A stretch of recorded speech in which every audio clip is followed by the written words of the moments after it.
I've always believed, some people will say sustainability is like this new thing for farmers, but truly farmers have to be the most sustainable people because everything they do is to be passed to the next generation.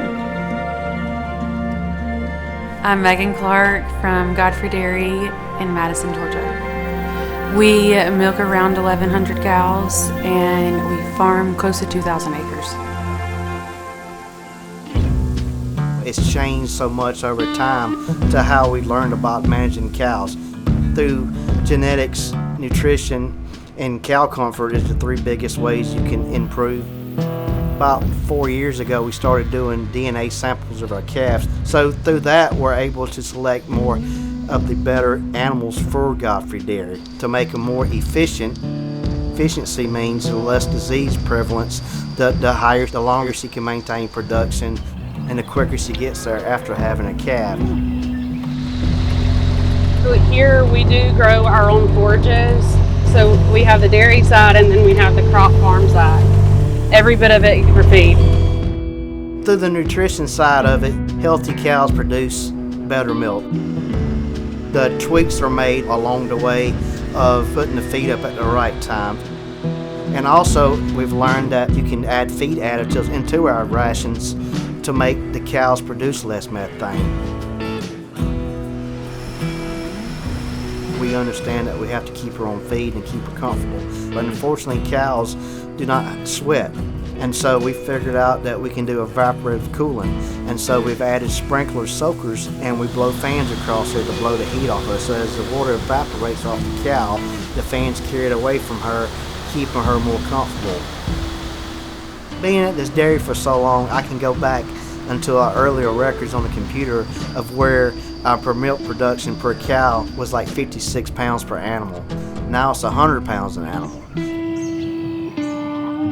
I have been told before, you can never manage what you don't measure. It is one of the reasons that I was happy to volunteer for the roadmap assessment. We've been working with the Dairy Alliance to develop a roadmap for the state of Georgia to determine what would be some of the practices and technologies that might help these dairies become more environmentally sustainable and also to help them stay economically viable. When we come to a dairy, after we have met with the Dairy Alliance, we look at the feed area. We also will then look at the production area. Third area is looking at manure management. And then the fourth area that we look at is energy. The roadmap assessment is to learn what is our carbon score. I really am thankful for the report and going through it. Okay, here's ways that we can improve. And we're already below the national average. And so I think that we really can improve that score. We not only put together the recommendations, but we also come up with some cost estimates for those, and we can help maybe coming up with some funding sources because they're not cheap. 2023 was the first year that Georgia was included in the Southeast Dairy Business Innovation Grant, and we were so thankful to receive the full amount, and we were able to purchase a new chiller. With the new chiller, we're able to cool milk quicker and more efficient and using less resources. Everything here is full circle. We're flushing with wastewater that goes back into a lagoon that's being irrigated. Then we are fertilizing fields with manure, and we're growing crops and turn around and feeding it to the cows. And so every piece of waste here is put back into the land. When Ashley and I inherited the dairy very unexpectedly, of course that was the question. It's like, are you guys going to continue to do it?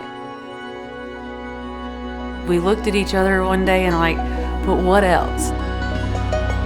I do hope that there is a family member running it in 50 years. For sustainability and thinking of it that way, everything we do is for the next generation to be successful.